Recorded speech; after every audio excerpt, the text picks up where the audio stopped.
that on purpose so I could have more time with you on my live. Woo! No, I'm just joking. I don't know what happened. But it's a gift from Hashem. Okay. Everything. Okay, here we go. Sorry, folks. To be an expert. I don't know what happened there, but it completely stopped my live. So we're going to wait. Everybody's coming back on. Okay. Hold on, I'm waiting for him. Let me put this all the way down. Ellie is not on yet. People are keeping me posted over there.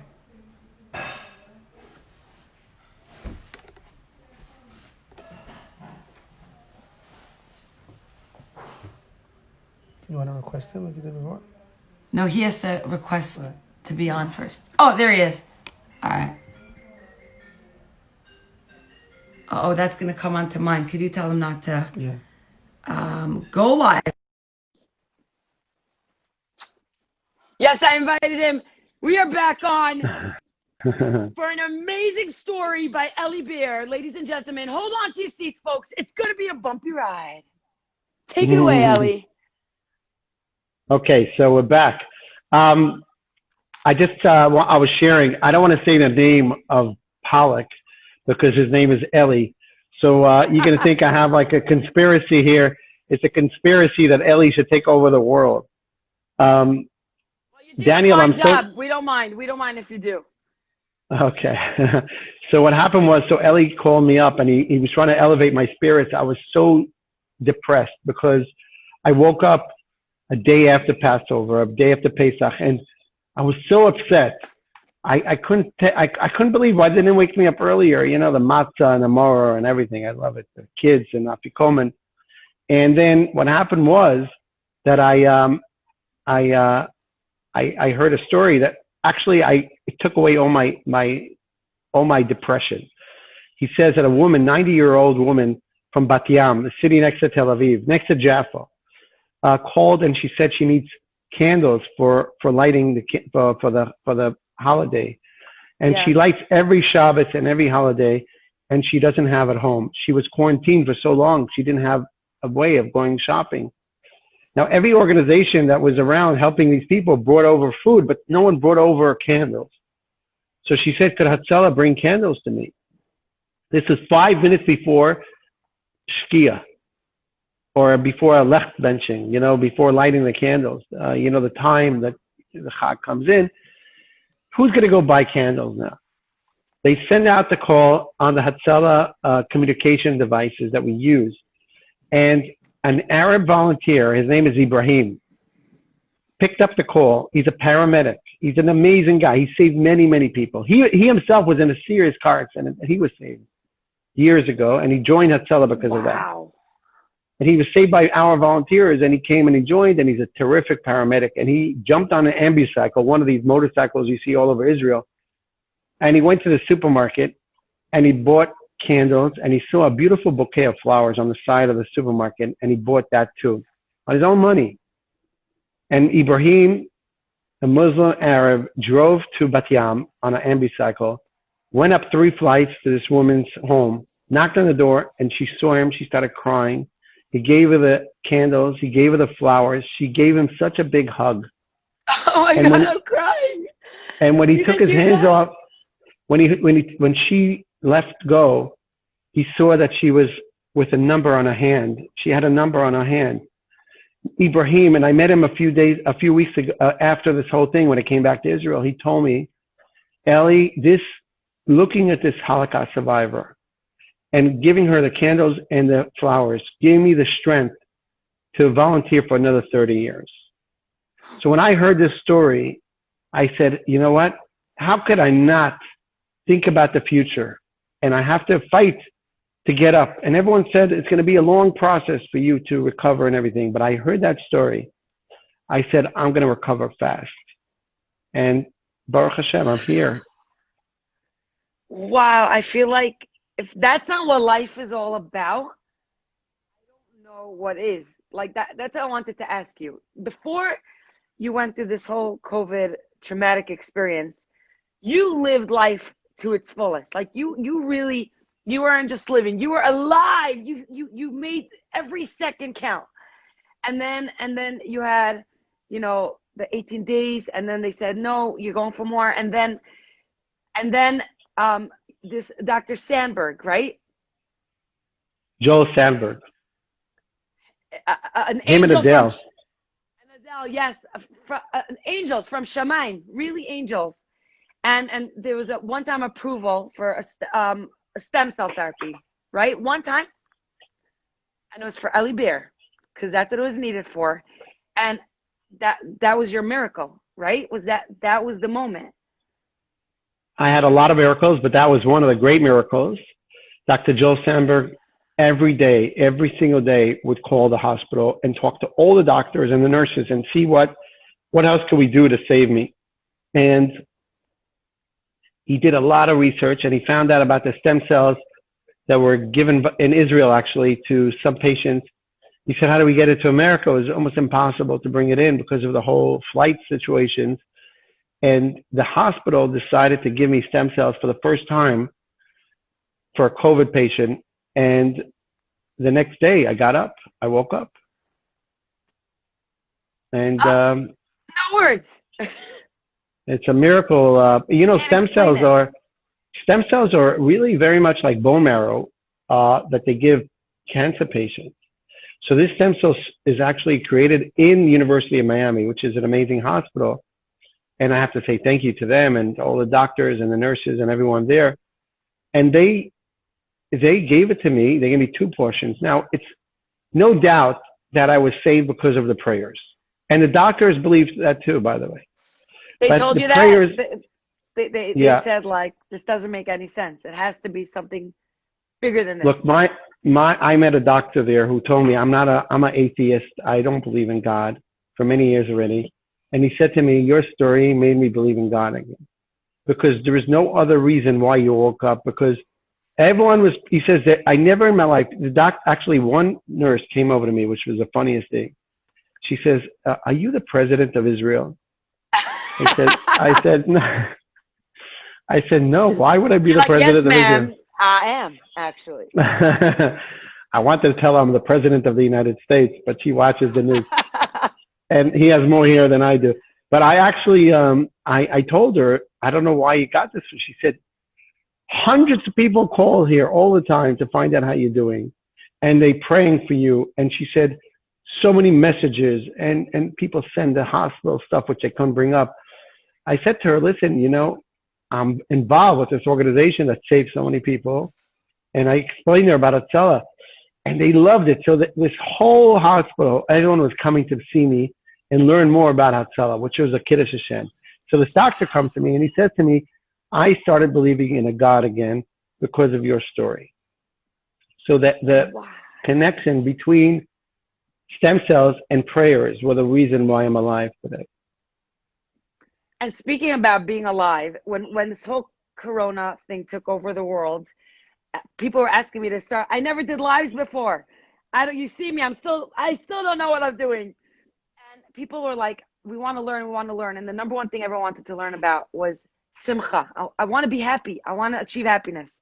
So we're learning now different techniques and methods and formulas to achieve simcha, real simcha.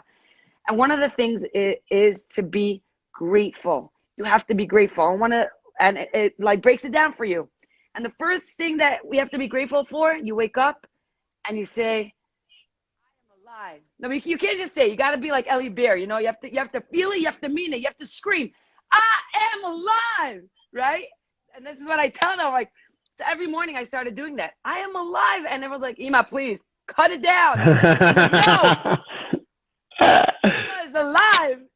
And you don't understand. It changed my mindset. And it talks about how we shouldn't wait for, God forbid, moments that are traumatic in our lives and life-altering to feel the appreciation of just the fact that we're alive. We could complain about everything else, but we're alive. So I want to know, like, you lived, I am alive before all this happened. Does being alive mean something completely different or even more now? What does being alive mean to Reb Ellie Bear? First of all, thank you for new diploma you just gave me, and you call me Reb, which is I really appreciate that. You're a Rebbe in mine and many other people's lives. So yeah, Thank you you. are a rabbi. I'm a rabbi. Okay, so I'll tell you, I love living. I really do. I see the miracles every day. You know, I live the most. I think I'm thanking Hashem for this. He put me in this position. I could have done a lot of other things, and I am in this position, seeing miracles. We treat over 2,000 people a day. I see people that are. What was that number? Over 2,000 people that we are treating daily. Over 5 million people were treated by United Hatzalah since it started. 5 million people. Guys, can we get some hearts? And I'll tell you something. I'll tell you one thing, that people say to me, how don't you just burn out? How is it that you're not burning out? And I'll tell you the truth. When you feel what it means to bring someone back to life, you're actually doing God's work. Hashem is giving you the opportunity to be his shaliach, his messenger. A person is not breathing now. In a normal circumstances, he would be buried. He's dead. His family would suffer.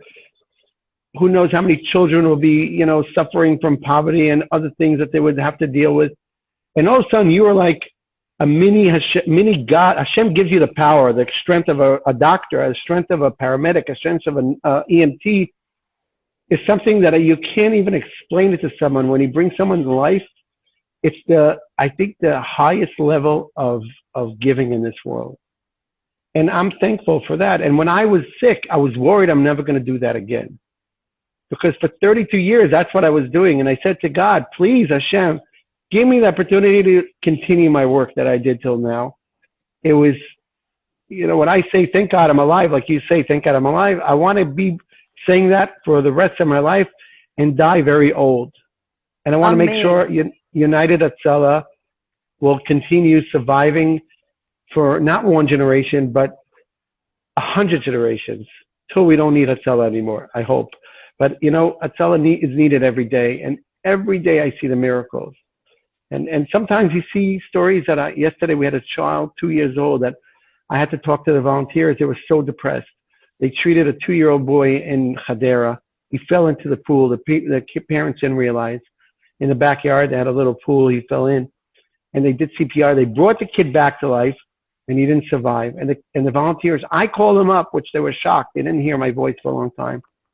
And I said to the 2 volunteers that were there, don't give up. Don't depress yourself. You did everything possible. You were the messenger to do whatever you could. You brought the kid back to Pulse. He didn't survive, but continue and don't give up, because the next one will survive. And you see that happening all the time. I love that you're saying that, because the next thing I wanted to tell you, and this is a perfect example of this story. So you wake up, and the first thing you want to call your wife, and you're like, Gitti, we're going to spend Pesach together. And she's like, sweetheart, it's over. And you want to say something? Yeah, because that's not the story. The story is the doctors, the nurses actually, when I woke up, I was confused for a while. And then they decided to call Israel. They tried reaching Gitti or my daughter Abigail, and they weren't answering the phone. Baby. Exactly. Okay, ladies and gentlemen, I just want to let you know, his special Ashes Chayil, a tzadikah on this world, you're Avram and Sarah, this I say all of our generation. She's busy delivering a baby, and your daughter is with her as well, right? My daughter is a baby magnet. I don't know how, but she delivered already 18 babies. Everywhere she goes, a woman feels it and she says, okay, my baby is popping out. Every single time.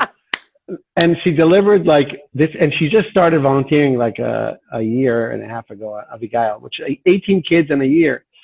And she's 24 and single, by the way. She's gorgeous.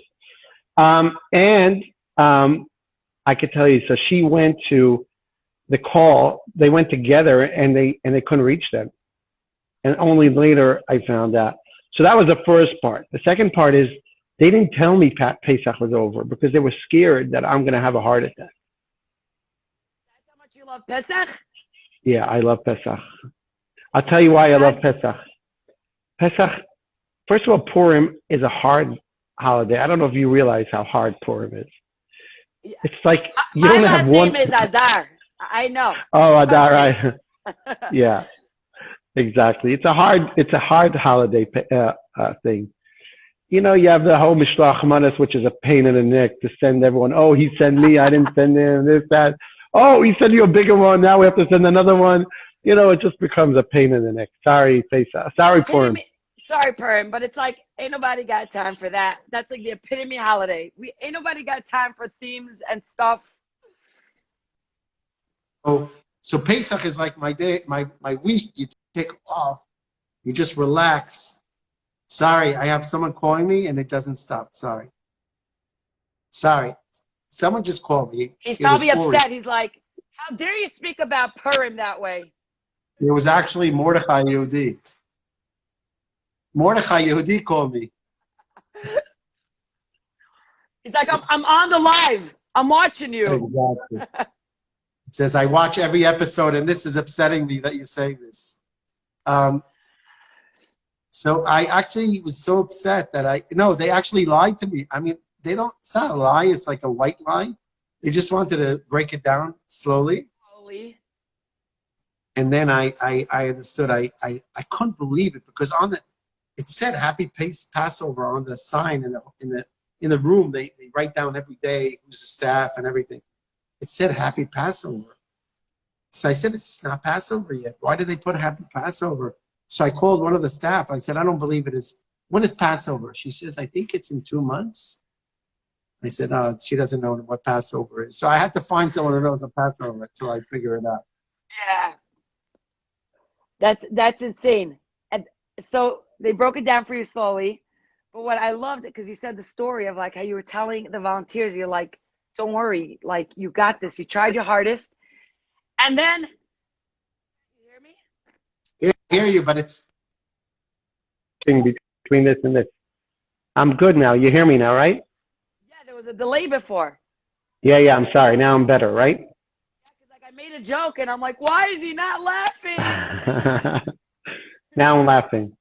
You're like, it's not you, it's the delay. Thanks, Instagram. But Pesach Sheni is the epitome of don't be so hard on yourself. God is giving you another chance. Like anybody out there who's feeling down, who's not, happy with where they are, Pesach Sheni is like, and you brought Pesach Sheni to a whole nother level. Like so many people don't even know what Pesach Sheni is. I'll tell you the truth. I never knew when Pesach Sheni is. Honestly, I forgot there is a Pesach Sheni. I know that my mother every year she eats some matzah, the Pesach Sheni, she eats some matzah. And I was so depressed. And then Mark Gerson, our chairman, he's an incredible Jew, and he knows about Pesach more than anyone I know. And he's not an Orthodox Jew. He wrote a Agada. It's actually going to be publicized. He's a genius, and he wrote everything about Pesach. And he calls me up and he says, Eli, what are you talking about? The Kohanim who couldn't go to the Beit HaMikdash to do the Pesach, they had a second chance on Pesach Sheni, so do the Pesach Sheni. Right. And I think it was the best thing. I'm going to do it every year, God willing. It's such a great thing. First of all, the kids love it because they get twice Afikomen. Oh, it's all about the prizes, people. Exactly. It's like a Hanukkah thing, Hanukkah you have every day, like 8 days. I say the non-Jews have Christmas and they only have 1 day of presents. We have 8 days of presents in Hanukkah. So now we have 2 days of Afikomens. Yudalad B'Nisan and Yudalad B'Iyar. 2 days. It's wonderful. I really think people are going to celebrate Pesach Sheni next year. There's going to be a whole Eli Bear movement of Pesach Sheni. I love it. We should do that. Seriously. You'll do a live Pesach Sheni at home. Let's do it. Oh, it's going to be so amazing. We have to cook and clean and the works. Hopefully we won't have shortage of eggs. It'll be good. What do you have Daniel and the kids for? That's right. Thank you. Great point. That's what I do. That's what I do. Wait, is that the only thing? You were like, first of all, you get 2 aficonas. Is there a second of all? We're just stopping it there. I'll tell you, second of all, you get to drink the best wines all over again. I actually, it's legitimate to drink the wine, 4 glasses of wine. I am never allowed to drink 4 glasses of wine. So once a year in Pesach, Purim, I can't drink the wine because I could give the wrong mishloach manas to someone by mistake, so I can't drink a lot of wine. But done that. Exactly. Who takes a homemade cake from one neighbor and takes it to another neighbor? And I'm like, here you go. And she's like, I baked that cake. I'm like, no, the worst thing is when you bring it back to the same neighbor who baked it as a gift for mishloach manas. You rewrap it. Exactly. Yeah. So Pesach Sheni is a good opportunity to buy good Israeli wines and just. Speaking about wine, Reb Eli, your latest post, you all have to see this. You have to go on Ellie's page, and he's standing there. I forgot her name. Hold on, let me see if I have her name. Do you remember her name? No, I have a blackout this second because you put me on the spot, but she's an amazing volunteer of United Hatzalah. Ifat! Her name is Ifat! Woo! Exactly. Ellie's standing there next to this amazing, incredible woman, and he's like, I want to introduce you to Ifat and her son. I'm not going to remember her son's name. That's like pushing it, all right? But you're like... Ellie.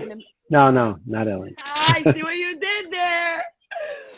So it's amazing how you're like, she's like, listen, she's a volunteer. Everybody part of Hatzalah, United Hatzalah of Israel is a volunteer, right? Nobody gets paid. No one gets paid, and she owns a little liquor store in Tel Aviv, in Allenby Street, the center of Tel Aviv. And people in Tel Aviv love drinking. They smoke and drink. That's what they do. They have no life. Sorry, Tel Aviv. I'm in Tel Aviv now. In Jerusalem, we have some spiritual stuff. So she's selling, alcohol all day. She's a wonderful woman, and she learned to be a Hatzalah volunteer about a year ago, and she joined, and she loves it. She runs out to every call. And she's so cute. And I said, I have to go buy some wine for Shabbos last week. And I went in there. It was just wonderful. And I love that you were like, yeah, go ahead. So she tells me stories. I went and I saved this guy. And across the street, a person was run over by a car. I ran there. I was there in 10 seconds. They said, how did you come so fast? And then she came back to the store. She realized she had a few customers there. No one stole anything. And the people just waiting for her. I'm like, she has to be like, I'm running on a Hatzalah call. Stay away from the alcohol. Like, you're just leaving them all like that. But I love that you said she puts on her orange jacket. She said, I put on my orange jacket. And you said cape. And I was like, boom. You just took it to a whole nother level. It's not a jacket. Wonder Woman. What is it called? Wonder Woman, right? She had the cape. Wonder Woman. I love that. And I have a question. Like, do you think people are writing, by the way, how could I start volunteering for Hatzalah? I'm going to give them all the information. You're going to give it to me after? Yeah, but they have to know that I'm in Israel. I'm not Hatzalah in Brooklyn. So you have to contact Hatzalah of Brooklyn, of course, yeah? Is there any affiliation with any Brooklyn or it's completely separate? A lot of love, but it's completely separate. So we have a lot of love. How do you do that? Like Make this, right? They do wonderful work, Hatzalah of Brooklyn. By the way, I must shout out to Hatzalah of Lakewood, which I love all the Hatzalahs in the world. We have Simcha Shine there. Simcha Shane, who's the one who actually connected us. He's a friend of Daniel's. Oh, Shane connected us? I should really talk to Danielle more. I just you take care of the booking. So Simcha, he was the one paramedic who came all the way from New Jersey, actually. He drove to Philadelphia, actually.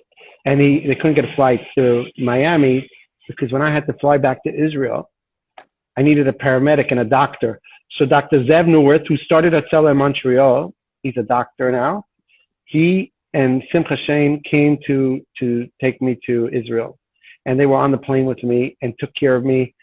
and they were wonderful. They were just wonderful. So Hatzalah, we have tremendous love, but everyone's separate. We United Hatzalah of Israel is the largest Hatzalah in the world, 6,000 volunteers. And we also take care of Golan Heights down to Eilat.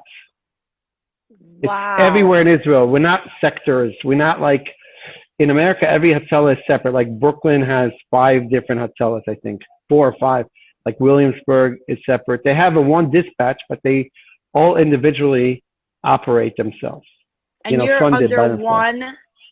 One umbrella, which is the hardest thing in the world. Could you imagine getting Jews to agree on one thing?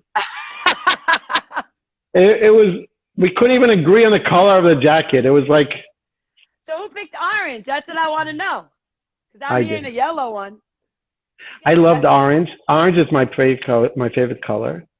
Nothing. Favorite color? Yeah. I never hear that. I'm always asking people, what's your favorite color? I see some orange hearts. Some people are putting orange hearts here. Yeah, a bunch of them. Just, hey, don't put a red heart. Orange heart only. So, no, the Hatzalah is orange because we also have yellow. Paramedics wear yellow. We have yellow, paramedics are yellow, but orange was always our color. We loved orange. It was, everyone has his taste, but you don't need to give it a reason. You're Reb Eli Bear. You're like, dude, I started this. I came up with this idea when I was 7 years old. Yeah. Orange is where it's at. Orange. Someone is saying her. I don't hear you clearly.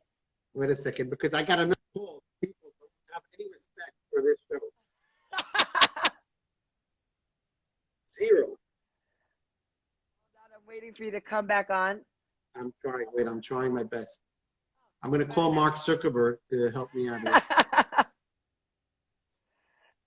Okay. Ellie, they said his name was Sahar. That's her son's name. They commented. Oh, okay, good. Thanks for making us look good. I love that. Wait a second. I'm trying again. I'm trying to get connected. Wait a second. Okay. This is Instagram for you folks.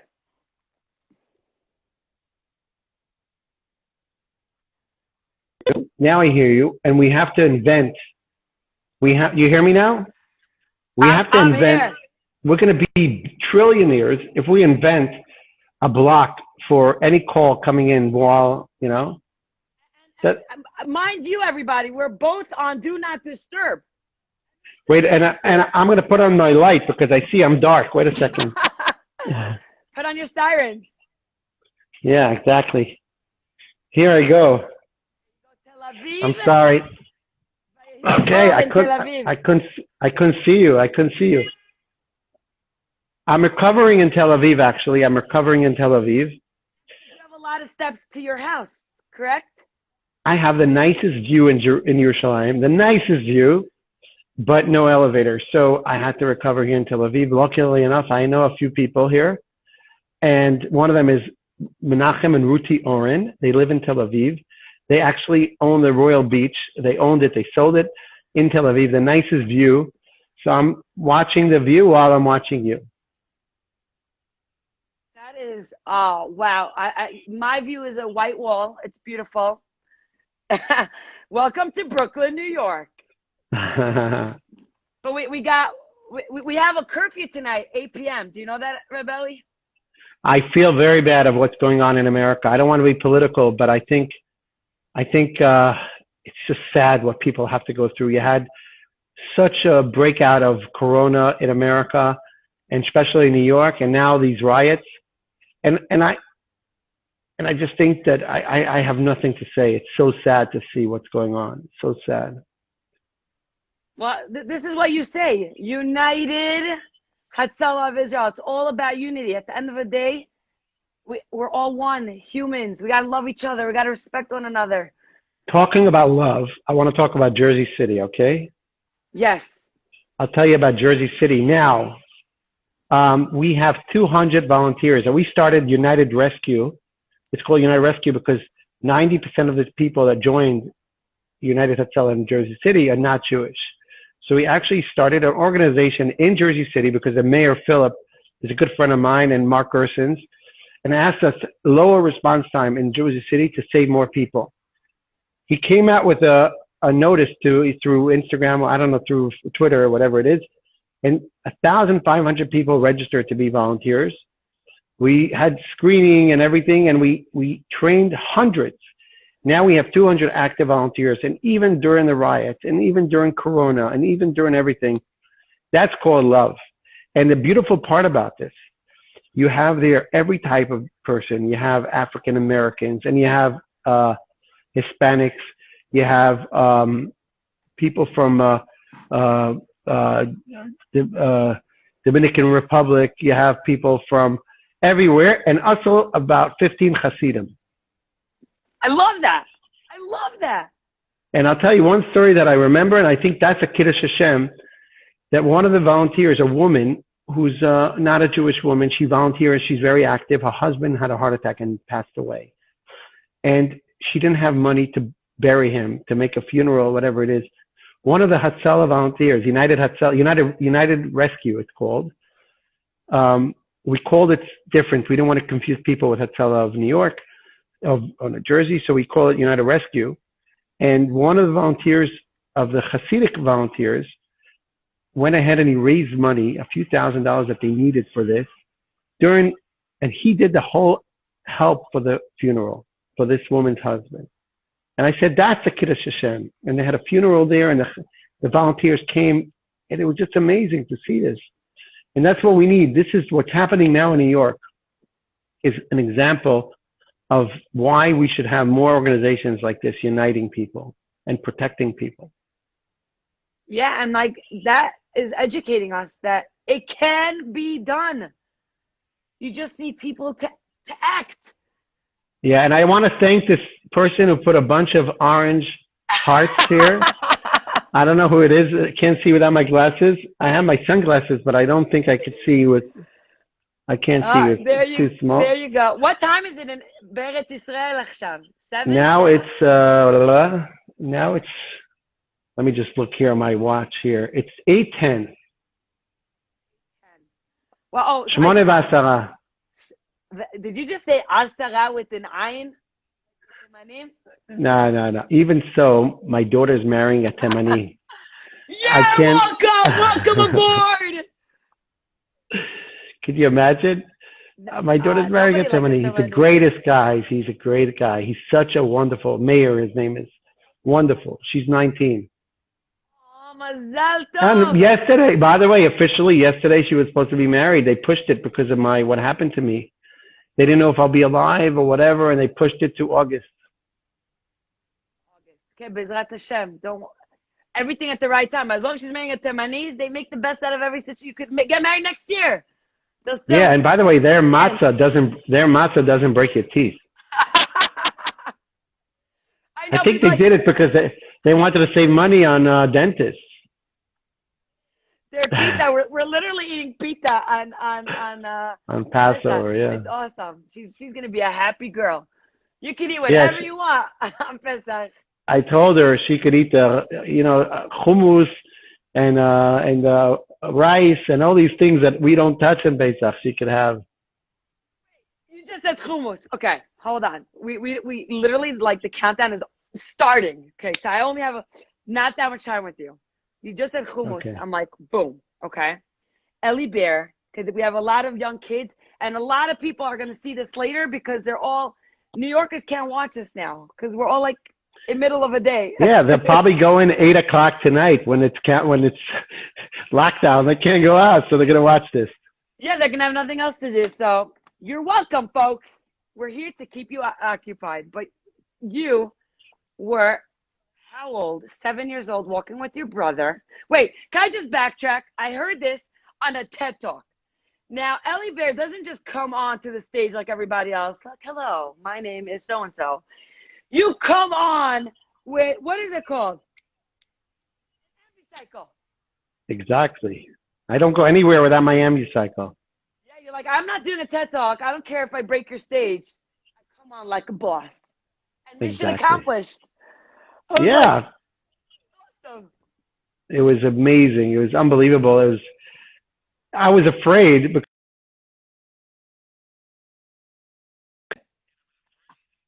To drive off?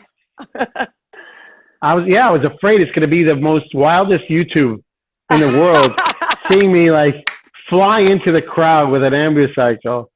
It could have been a disaster. And then you would need Hatzalah to take care of all those people. You know, like when you try to look cool and it's like an epic fail? I'm so glad you stayed on I was that sure that's what's going to happen. And I said, oh boy, I need to practice on the brakes. I had to practice on the brakes. This is where the brakes are. I love that. And so you were that kid from when you were 7 years old. Like, this is who you are. You didn't become this. You had it always in you, right? I grew into it. I was actually grown into solving disasters. Honestly, I was 6 years old when I was in a bomb attack in Yerushalayim in the number 12 bus. Next to the bus. I wasn't in the bus. I was coming back from school. And I actually saw people getting hurt and getting killed. That 4 out of the 6 people killed were kids. And it was a disaster for me. And this was 19. I don't want to say what age because you're going to know how old I am. Oh, I told you already before, 46. You don't remember Altacocker? Altacocker. So this is way before you were born, 1978. Not so way.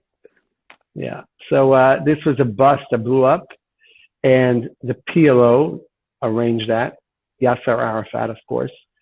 And he killed a bunch of people, innocent people, some of them young. And I grew up thinking about what if I could have helped some of them. Like I couldn't do anything. I was too young. I didn't know what to do. But I remember people screaming for help. And then when I grew up, I decided I want to volunteer in an ambulance. And being in the back of an ambulance, I realized what's missing here. If you want to save lives, you can't do it with an ambulance. You need ambucycles. You need volunteers. You need people running around. Meshuggahs with capes. Women selling alcohol and running out of their store, leaving the alcohol shop, and no one watching over it. That's what we need if we want to save lives. Can you imagine someone's not breathing and they say, okay, we're sending an ambulance. Meanwhile, the ambulance is stuck in traffic until it goes through one side of the city, another side of the city. And then you have another option of some lady running out of her store, not even wearing a uniform, not official, doesn't get money, so she runs faster because once you get money, you have a union protecting you. You can run. You have to be safe. You have to have resting rooms. Volunteers of United Hatzalah and Hatzalah of New York, of course, and New Jersey and Los Angeles and all the rest, sleep with clothing that allows them to just run out. They don't have to switch. Yeah, you just go in your pajamas. You go with your pajamas. You go out with your pajamas. I have these beautiful pajamas with the lines. I'm just kidding. I want to make sure those lines are orange. You're gonna let only orange. Only orange. Only. Today I usually have an orange shirt, but not now. Is this your gear every single day, all day? This jacket? I actually shower with this. And you know they say successful people, they wear the same thing it could be the same, like a million of the same, but it's always because ain't nobody got time to figure out outfits and this and that. Like, we have a mission to accomplish. Exactly. Such a waste of time. Does my socks match my hat? Does my hat match my tie? Who cares? You just wear the orange and just walk out. That's it. We wear the same orange every day. Speaking about walking out, so you said hummus, right? So you had that was at 7 years old. You saw that and you're like, I couldn't do anything. But now I'm 17. Let me show the world how we are going to change the world. Right. I'm just recharging my phone a second. Wait a second. Because I got on a warning for my phone, but I'm good now. So I actually, when I was 7, I had a dream as a kid to own a falafel shop. Are you sell serious? Hummus. Yeah. And it was always my dream. Because it's such a relaxing thing to make the falafels and put it in the pita. And the schug for the temanim, this hug. Oh, this hug. Oh my gosh. And the amba, it was like a dream of mine as a kid. I never fulfilled my dream till a few months ago. one of our volunteers, wonderful man. He lives in Rishon LeZion. He owns a falafel shop. I feel like He you was have a on the- volunteer everywhere. You want wine? We got it. You want hummus? We got it. You want shoes? We got that too. We got volunteers We have everywhere. everything.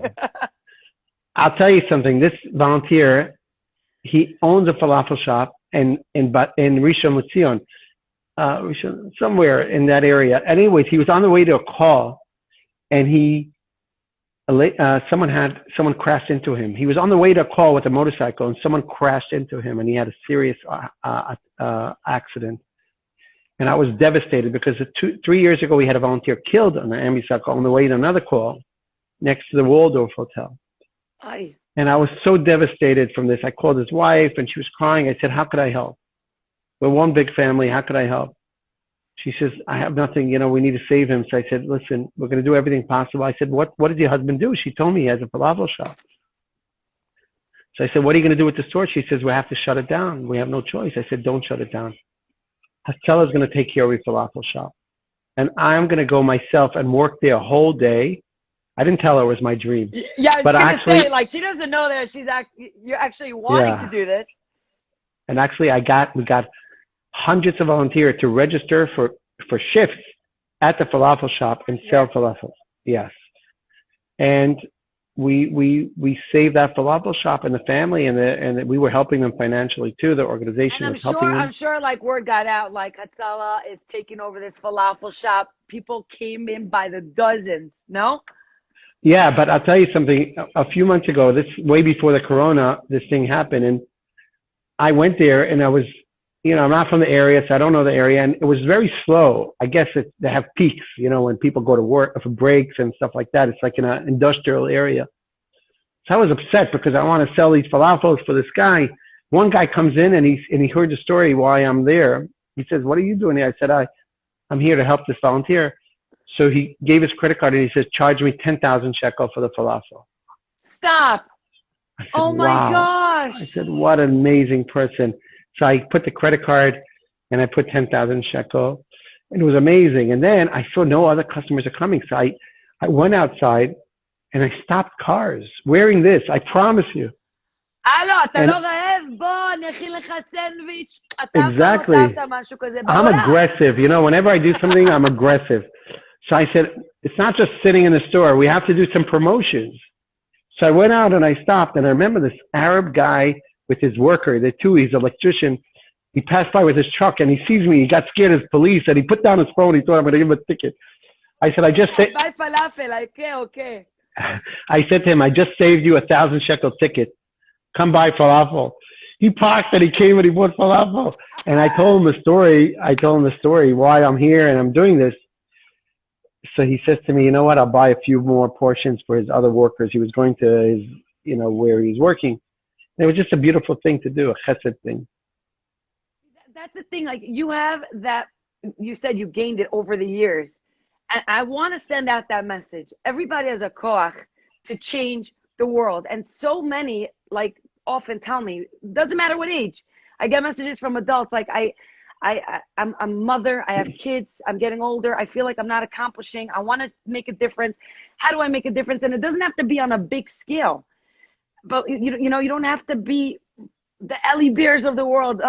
Lahavdil, one day. But, And my message that I bring people like you, I wanted to know that you were just a 7-year-old kid with a dream, with a passion, and with the chutzpah. I think that's what we need to get out of there. Because when you wanted to, as a 17-year-old, you went to speak to the head of whatever it was, and you're like, "I want to be in. I have 15 of my buddies. We got all these Nebuch walkie-talkies," and the guy's like, "Hello, go open up a falafel stand. Go open a falafel stand. We don't need you."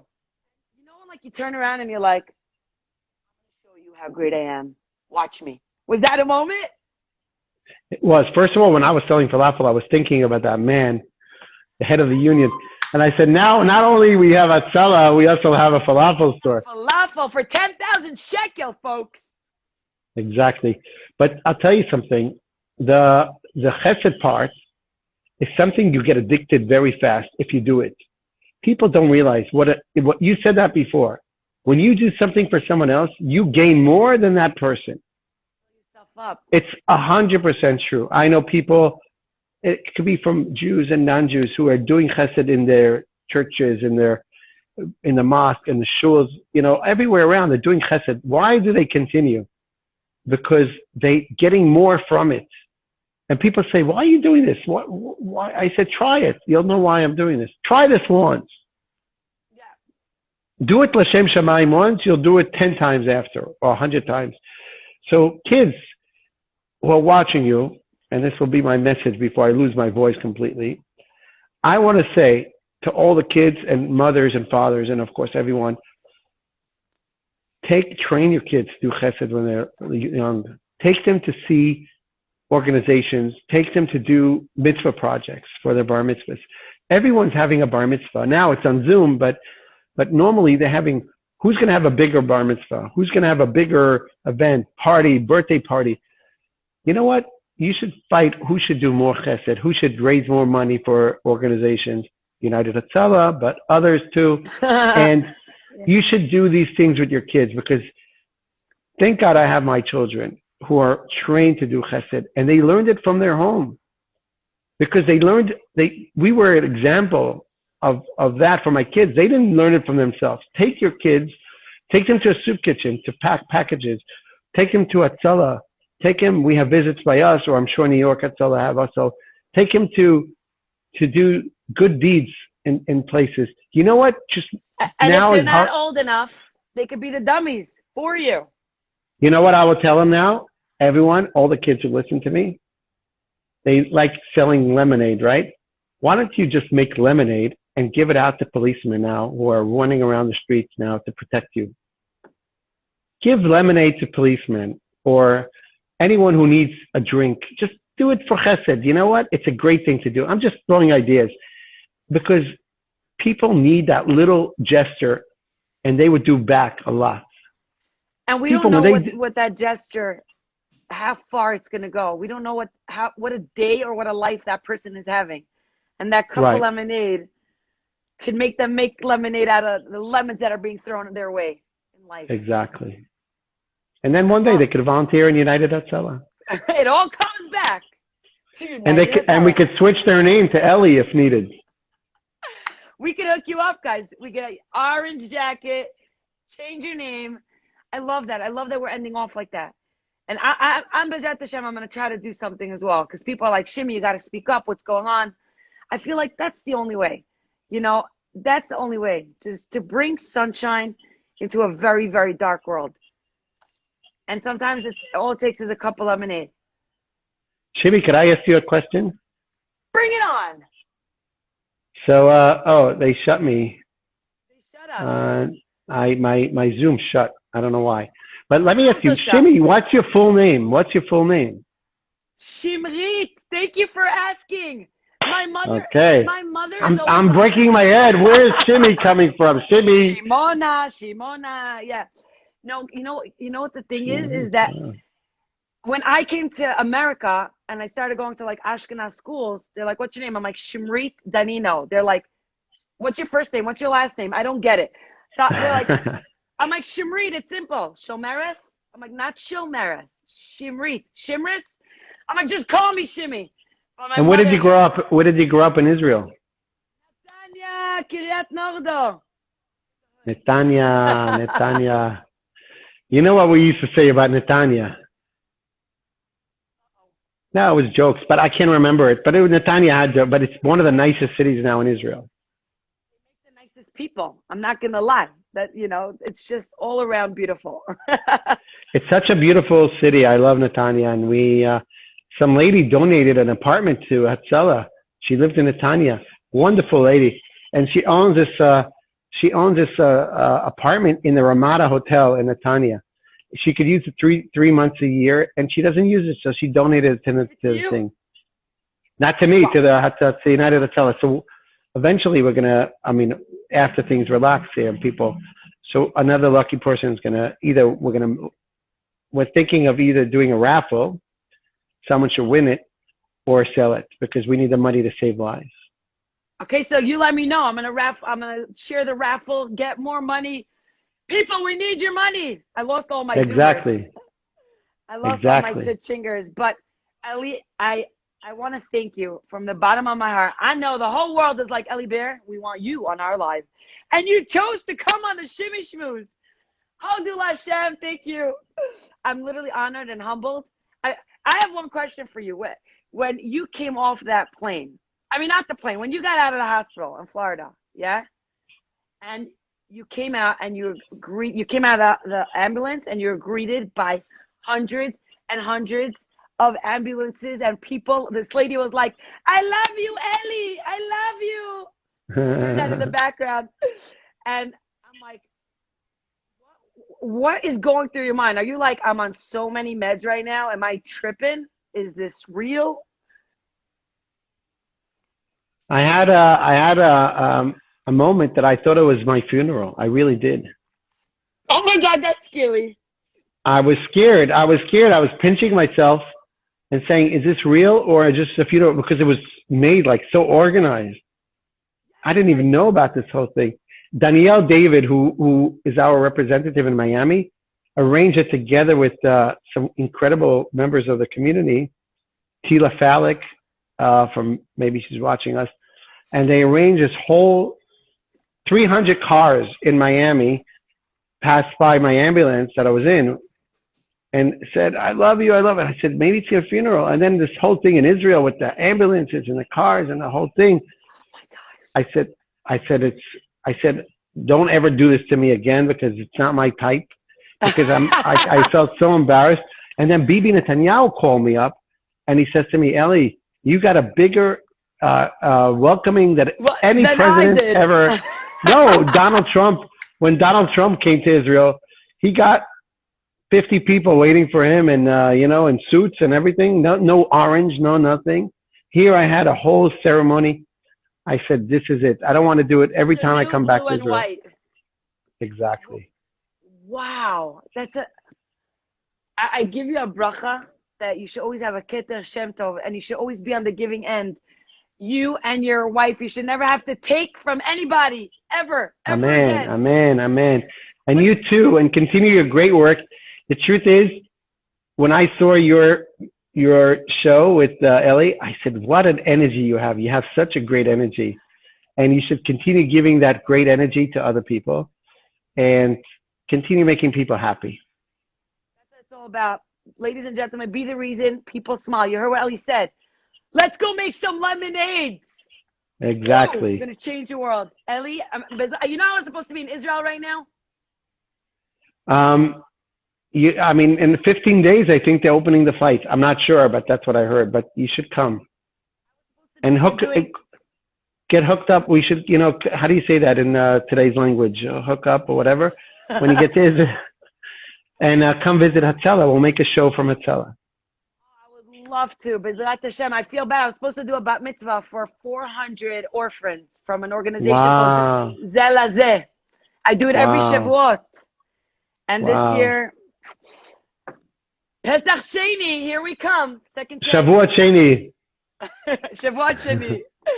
Thank you, Ellie, from the bottom of my heart and everybody for all your hard work. Thank you so much for having me. For Klal Yisrael and for the world at large. Our website, put it in, israelrescue.org. Israelrescue.org. All the people who are watching me now, you have nothing to do either now or after 8 tonight. It's all locked anyways. The only thing that will be open is our website to donate. Go on, israelrescue.org. Show us the money. I'm going to post it on the way, they're breaking into stores now. A week ago, Iran broke into our website and they literally destroyed it. We had to rebuild it. Iran, our lovely neighbors from north. They had an attack on Israel on like 100 websites. We were one of them. You know why? Because they know we save a lot of people's lives and they don't like that. Now we're going to come back bigger and better than ever before. And I'll tell you another reason, because Hatzalah sounds like Hezbollah, and every time they hear Hatzalah saving more people, they said, let's attack these guys. That's why you just got to say united, united. United. Yalla, shalom, my friend. Best regards to Daniel, and we'll see you soon in Israel. Everybody in להתראות. Bezrat Hashem. Laila Tov. Laila, tell everyone. Good night. Bye-bye.